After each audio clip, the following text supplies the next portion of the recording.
Toward a Well-Balanced Fiction, a microlecture by J.J. Haas. The primary purpose of fiction is to elicit an emotional response from a reader through the use of narrative. Narrative can be defined as the process of telling a story, and the storytelling process consists of various elements. The goal of the creative writer is to balance the use of these storytelling elements to evoke the strongest possible emotional response from a reader. Depending on who you ask, there are between 5 and 7 storytelling elements. For our purposes, let's say 5: character, plot, setting, style, and theme. I contend that it is in the creative writer's best interest to balance these storytelling elements during the writing process to obtain the best results. Let's take a look at each element, discuss how it can become unbalanced, and provide examples of novels where it has been kept in balance. Character describes who the story is about. Developing well-rounded characters is a critical element of any narrative. However, the element of character can become unbalanced when it overwhelms all of the other elements of a story, especially the plot. We've all read novels where the characters are described in excruciating detail, but the story never seems to go anywhere. That's a pitfall you should try to avoid in your fiction. A good example of a novel that deftly balances character and plot is The Secret History by Donna Tartt. This is a literary novel that integrates well-developed characters with an engaging why-done-it mystery. Tartt avoids the pitfall of so many literary novels to emphasize character at the expense of plot. In addition, she employs the other elements of setting, style, and theme to support the story, which results in what I'd call a well-balanced fiction. Plot describes what happens in a story. Here we have Janet Burroway's famous depiction of the Cinderella story as an inverted check mark.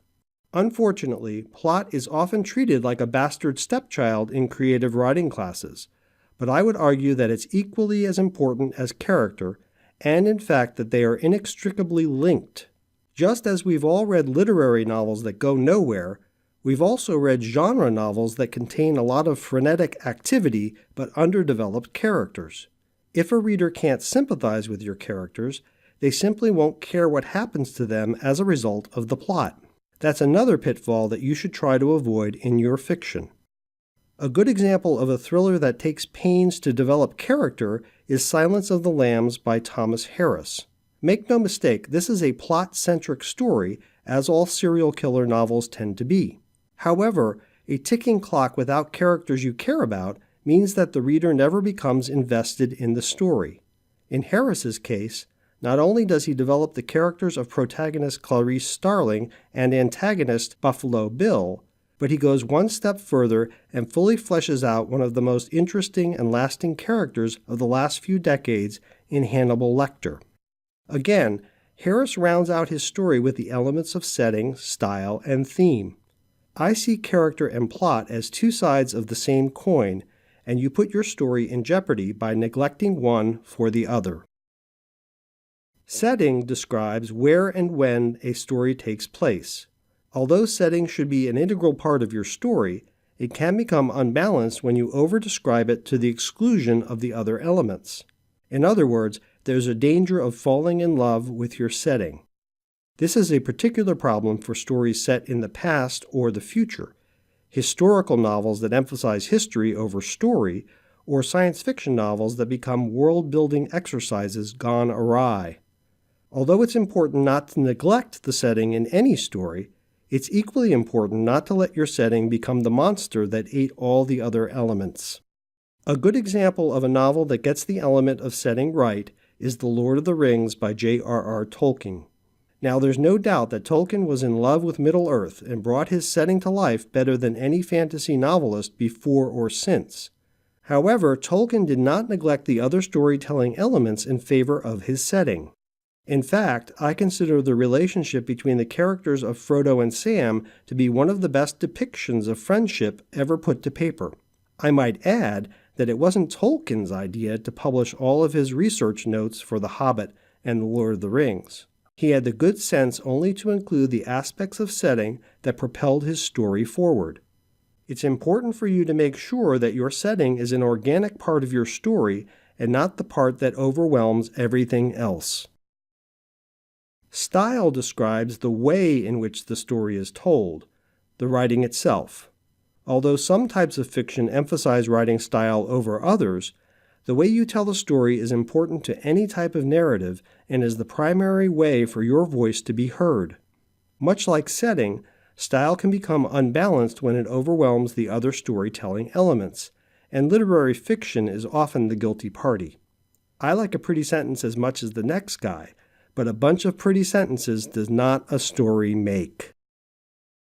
A good example of a novel that balances a brilliant style with the other elements of storytelling is Lolita by Vladimir Nabokov. Nabokov has been quoted as saying that Lolita was the record of his love affair with the English language, and surely it is that. However, his tragicomic novel is much more than an exercise in style. Granted, the plot itself is straightforward, a kind of travelogue of Humbert Humbert's attempt to escape society with Dolores Haze. But in this case, the plot is as metaphorical as it is realistic, mirroring the protagonist's descent into tragedy and regret. The writing style in Lolita is an integral part of the narrative, at once driving the story forward and supporting it from behind. When style is done right, as it is in Lolita, it becomes voice, and that should be your goal. Theme is what the story is about. It's important to make a distinction between the theme of a story and the moral of a story. Theme grows organically as the story is written, and sometimes even surprises the writer. A moral is superimposed onto the story from the outside by the writer and gives the narrative a didactic purpose. In essence, a theme says, "Think about this," while a moral says, "Think about this like me." Readers don't want to be preached at, but they are willing to consider the writer's point of view if it is presented through sympathetic characters in an engaging narrative. A good example of a novel that balances theme with the other storytelling elements is Slaughterhouse-Five by Kurt Vonnegut. The primary theme of Slaughterhouse-Five is the loss of an individual's free will in the face of enormous forces beyond his control. Vonnegut doesn't hit the reader over the head with this theme, but incorporates it into an entertaining narrative. In fact, he's not telling us how to think about this story, but showing us what happens to a particular character living through its events.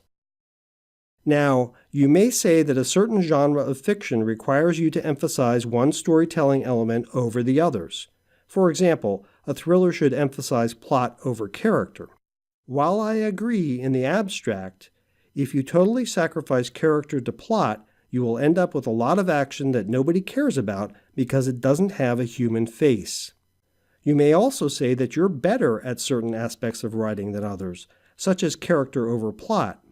That may be true, and perhaps you should play to your strengths for certain types of stories, but that shouldn't keep you from stretching yourself, learning new things, and improving your fiction overall.